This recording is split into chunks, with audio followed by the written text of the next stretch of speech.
Hey, good morning, Hope Hub. Rise and shine, rise and shine. I hope you're having an awesome day.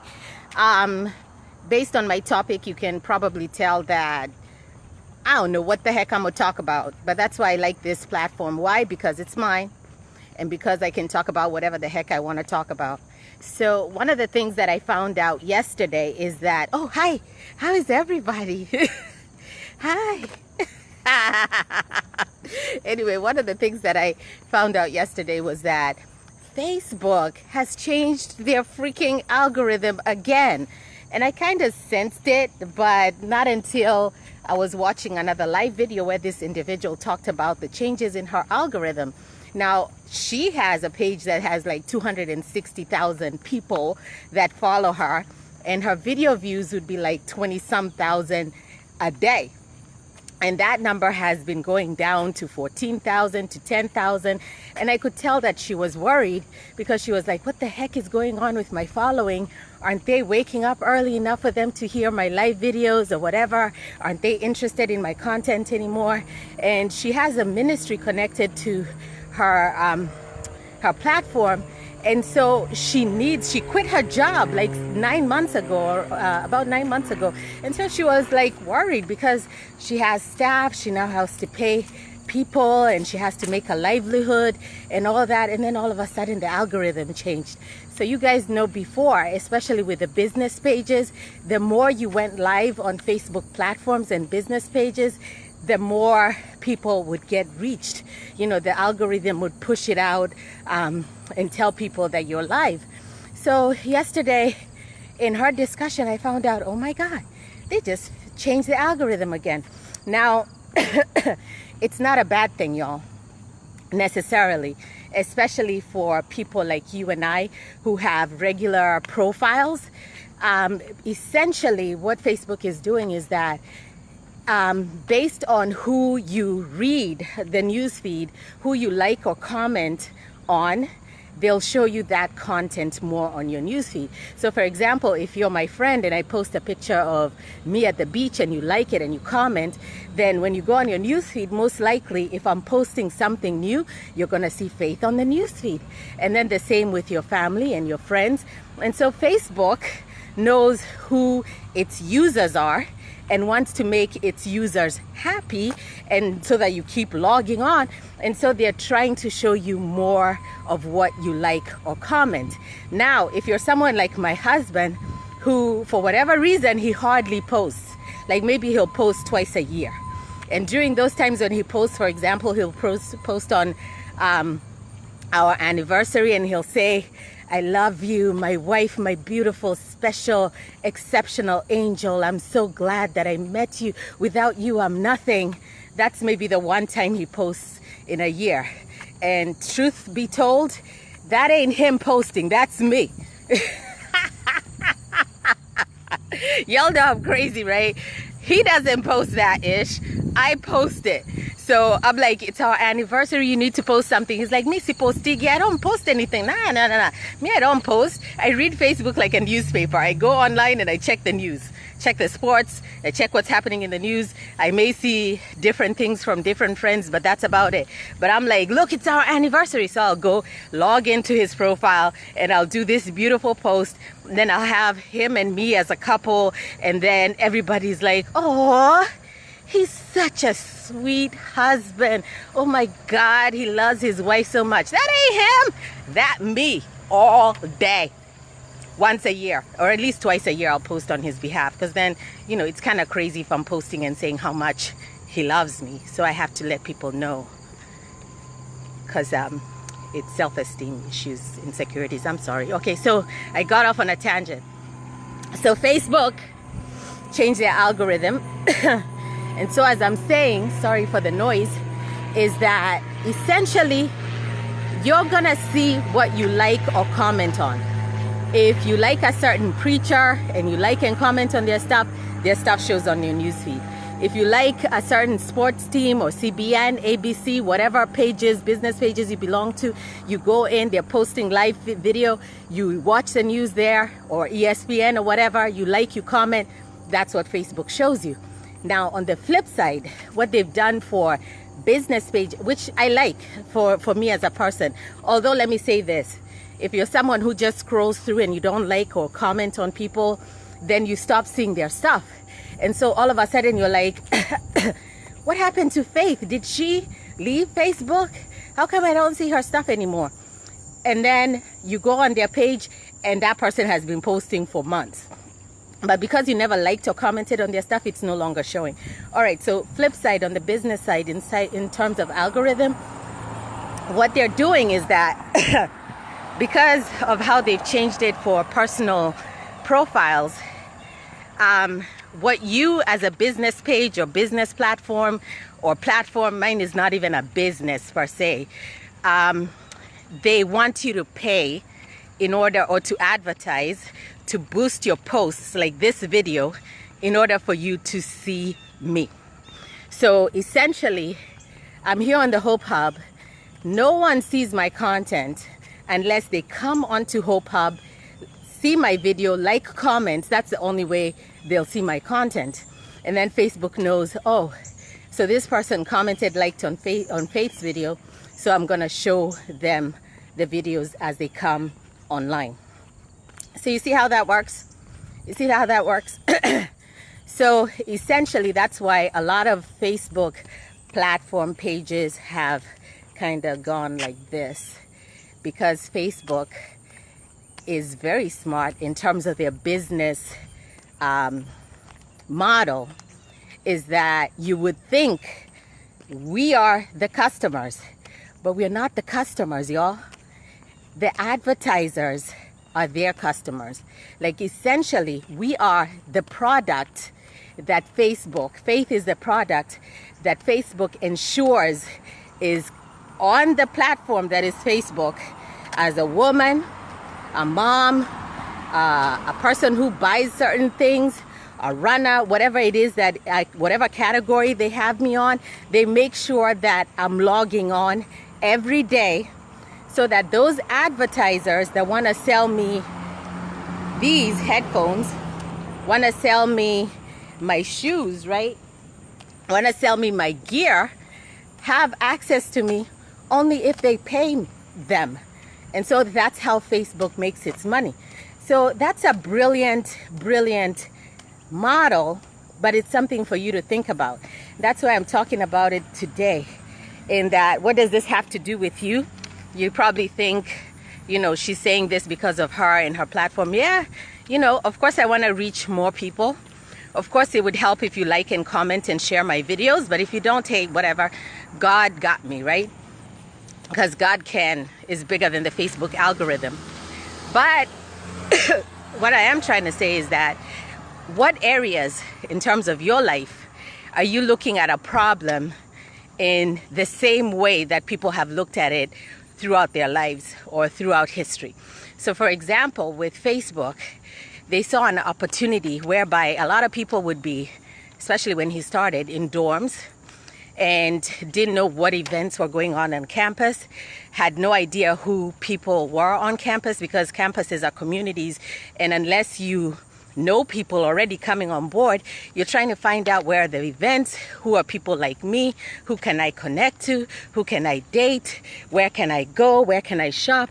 And so that's how they started, was just on college campuses, I believe in Harvard, trying to connect the student body, to let people know who you are in terms of your profile and what you're doing on campus. And that was how it started. And then they determined, oh my God, it's not just college campuses. A lot of other people want the same connections, because when you leave your actual family, you're strewn over miles and miles and states, especially when you leave college or high school. You still want to connect to your other people who are in high school with you, other people who are in college with you. Then you also want to connect with your family and friends who are also away from you. And so it gave us that ability to connect digitally. And so they solved a problem by going digital and essentially giving us the same feeling, like we actually see these people and know what's going on in their lives. Remember back in the day when you'd have to mail a card and it would take like 2 weeks or 3 weeks to get to Africa, right? before it got there. So if you're sending someone a high school success card, like send it like a month in advance so they get it on time or whatever. That's no longer the case. Everything is so digital.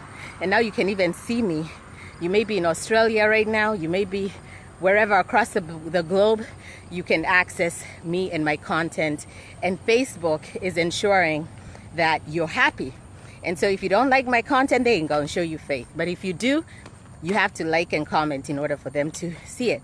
So anyway, this morning I was listening to Naveen Jain, and I thought it was interesting.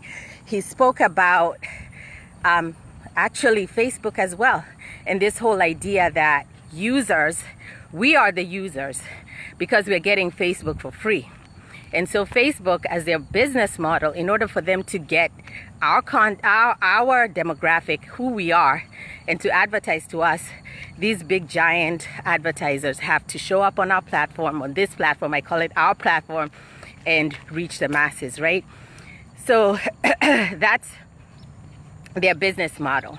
And for some of you, you may not know this, but there's a lot of controversy around it, and I hate that I'm digging into this so deep, but around privacy, because Facebook collects our data. Basically, we're users, yes, but in order for them to be able to serve their customer, which is the advertisers, they have to ensure that they're giving these big companies the right package or product, because we're the product, they're the customer.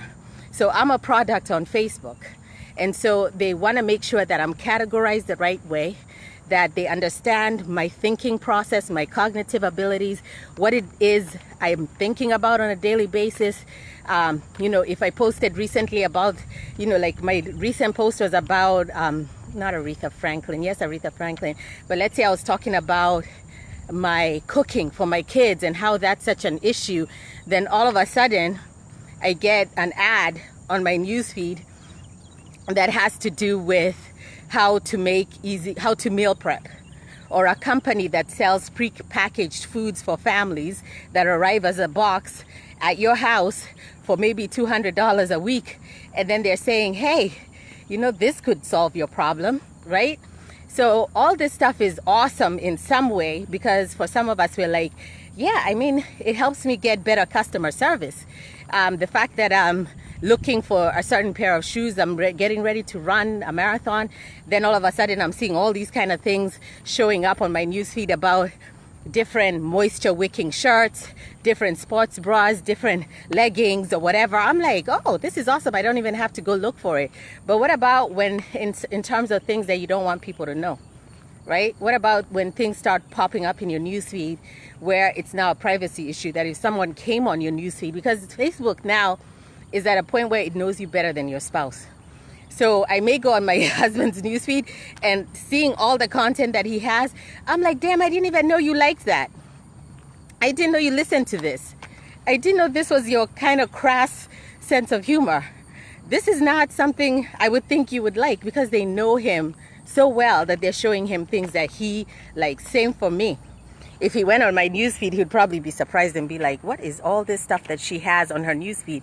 And it's because I've shown or evidenced to Facebook that I like it. So there's a privacy concern. On one hand, you're like, this is great. And there's some people who are like, I don't care.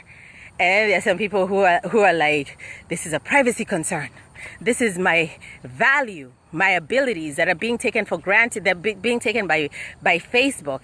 And then at some point, they're saying, AI, which is now at the craziest level, will now take over. Facebook, by collecting all this data, they'll be able to replicate who you are. And at some point, our jobs will be taken over by artificial intelligence, because they start realizing how humans work, and then they start making virtual realities and avatars that mimic humans.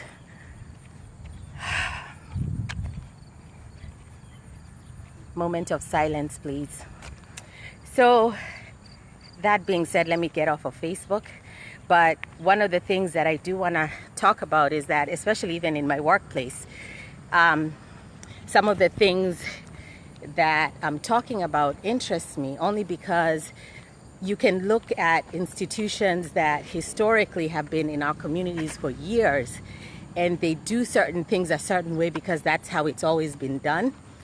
And there is an imperative in all of us to start thinking about doing things differently and finding solutions to problems in a different, in a novel, in a unique way. And I think we all have the ability, if you take out your headphones and get away from the noise.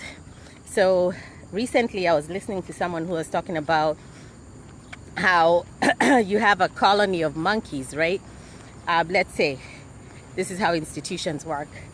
Like, for example, you have this colony of monkeys, you put them in a room, and there's a huge tree like that one. And then at the top of the tree is a basket of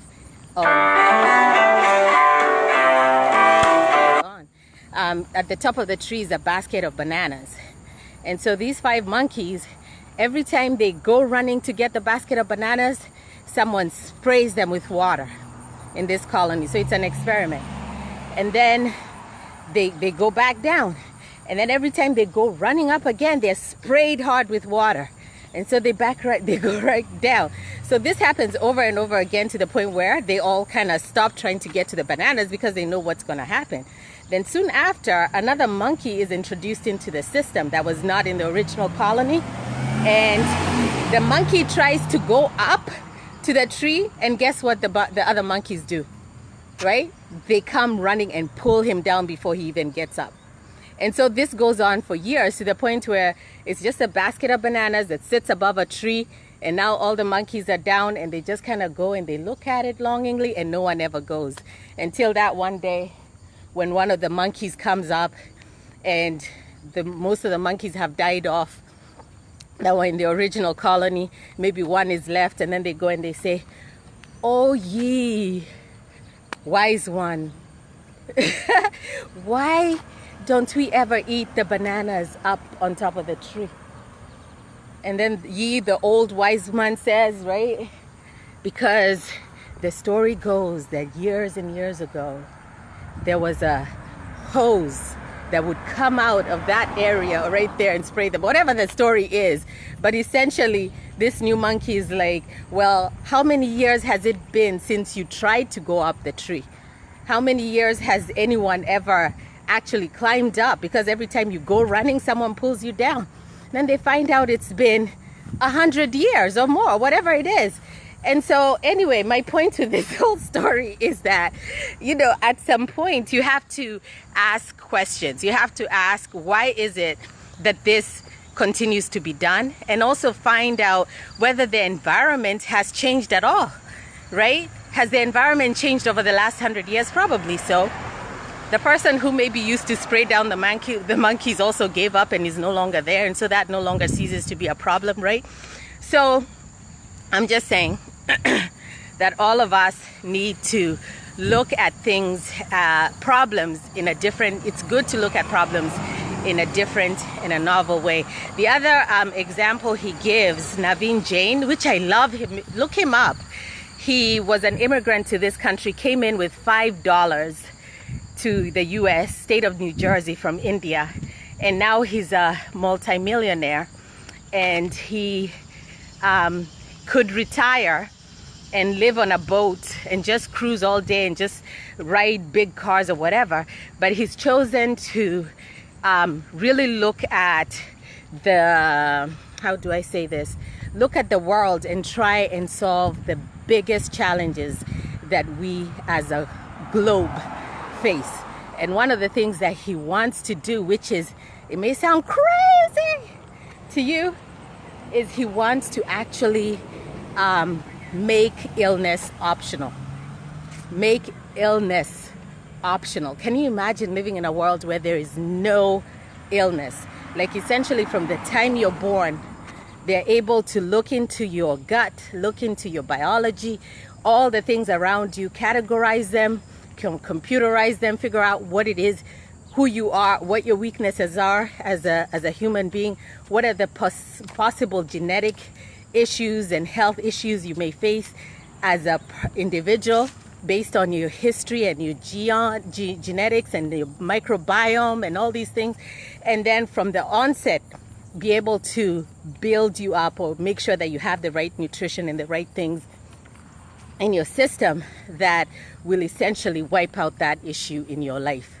That's amazing. And I'm making it very simplistic, but that's what he's trying to do, is make illness optional, that's something that's going to be a future thing. And of course, that would be a problem that could be solved, that would solve a problem that billions of people face, right?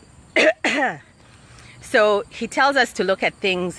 Okay, this is what he says, and then I'll be done because I'm on a soapbox this morning. I don't know if anybody's getting anything from this, but indulge me this morning. The other thing he says, he gives an example, and this has to do also with my workplace and some of the things that I'm currently dealing with, is he talks about a woman who came to him for help, for funding, for a shelter. And she basically said, look, my shelter is at capacity, a homeless shelter. It's at capacity. I don't have enough space to put more women into this shelter. And so I'm coming to you as a philanthropist to see if you'll give us more money in order for us to create or build a new shelter. And then with this new shelter, we'll be able to house more homeless women. And so Naveen asked her, well, that doesn't make sense for me as a venture capitalist, because if I give you the money as a philanthropic gift, at the end of the day, it's either you fail in terms of creating this new shelter, or you may be successful and make it sustainable, but you'll still need to come to me back again when you're at capacity asking for more money to build a shelter, because this is not a profitable venture. And so she asks, like, what do you mean? Like, what do you want me to do? And so he says, in order for you to solve bigger problems, which this is an issue he talks about in terms of our current millennials, that profit is seen as something bad, and the attitude of millennials, I don't know for good, bad, or the other, whatever, that millennials think that they are that profit is bad, and that all of us should really be singing kumbaya, and it should be a we society and a global society, and you know, profits should be spread across the board. Maybe everyone should be given a minimum income. That's another concept, a minimum income, where everyone coming out the gate, once you become an adult, you get a minimum income. And so to solve inequalities, right? I don't know. But he was saying, this is the attitude that a lot of people have around business, is that it's almost a bad thing if you're making money from anything. But then he says, in order for you to actually be successful and solve a ton of other people's problems and big problems and more people, you need to go into a profitable venture. That's what he says. He's like, you need to figure out a business solution to whatever problem you're looking at. And so with her, with the shelter, he said, who's your product, who's your customer? Just like Facebook. Look, okay, gosh, I guess I have to stay here because the signal went. But basically he says, in order for you to figure out who your customer is, and who's your product. So he asks her, who's your customer? She's like, my customer is the women who are coming into the shelter. And he says, no. Those are not your customers. Those are your users, because they're coming in, they're homeless, they're using the shelter, right? But in order for you to, that's the model that you have. They're your customers. And then the philanthropists and the people who are donating are the ones who are your product. So they're giving you money to fund that shelter. And so he says, what you need to do is figure out how you can make this women. Good morning. Good morning. Tell them I said hi. All right, I will. That's the county police. They just said hi to you. You got a hi from the county police, Hope Hub. So anyway, I'm belaboring this. Let me just drum it down. What he tells her to do is, he tells her, create a business model where these women are your products, right? And the people who you're coming to for solutions, such as myself and other businesses, are your customers. And so you make these people or these homeless women your product because you come to me and you say, these women, these are the skill sets that they have. This is the knowledge that they have. These are the abilities that they have. These are characteristics that they have. This is the drive and the determination that they have because they have pain points and they're trying to find shelter and figure out how to become self-sufficient. So if you make them your product and you go to a business like Walmart or Sears or whoever out there and you tell them, look, I have this cohort, I have this group of women who these are their characteristics and their attributes, and they're ready to work. They've just gone through a challenge or an adversity and a hard time, and they're willing to work for you and become loyal customers. Then these companies will be willing to take you up on your offer in terms of actually funding your shelter, creating workforce development programs, and then taking these clients or these customers, these products, these women, and putting them into their companies to become workers. So it's like tit for tat, like there's a mutual beneficial relationship. And do you know this woman actually went and created that model? And so now her shelters, which she expanded, he says, bring out or help women become self-sufficient, or they're able to get workforce development, they're able to find jobs, and then the people that she connects them to, the companies she connects them to, are the same companies that are investing into the programs that she has. So it's no longer just a shelter where there are beds. It's an actual place where when these individuals wake up in the morning, because they're there, they receive tools, they receive programming, they receive workshops and mindset development, to where now they can take these skills, and they're also getting information from the businesses on different job opportunities and training, and then they go and they work there, and then soon after they're able to then move on to the next chapter and get an apartment, etc., etc. So this is something that actually has been in my mind just because of the work that I do, and us trying to figure out solutions for homelessness in my community. And I was like listening to him and I was like, wow, that's amazing. Why didn't I think of that before? Because you're constantly getting homeless people coming and they're circumstantially homeless. So it's just that something happened to where now they were not able to pay their rent, their mortgage, but they are skilled, knowledgeable. They have high school diplomas, some of them even college. But then it's just something that happened where they were unable to make it. And then now you're putting them in shelters and they're there for 30 days and then they roll out, they try to make it again and then they roll out again. So it's like constantly this revolving door of recidivism. So anyway, I speak too much.